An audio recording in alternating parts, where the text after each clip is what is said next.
PT, quem votou no PT, Riso? Uma classe mais pobre, dependente de Bolsa Família no Nordeste. E aí você soma os funcionários públicos, uma classe média de esquerda que tem urbana e tal, é isso, né?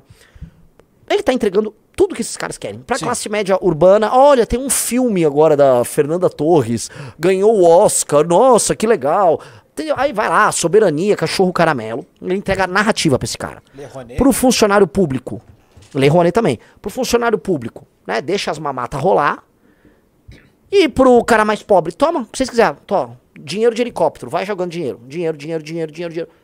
E pra nós, que somos adversários, o que ele jogou pra classe média que trabalha e produz no Brasil? Imposto. Ele puniu. Gente, é tão óbvio, ele puniu. Ele não esconde o jogo. Ele vai falar que nós somos fascistas. No fundo, ele acha que a gente tem que ser punido, a gente tem que ser expropriado.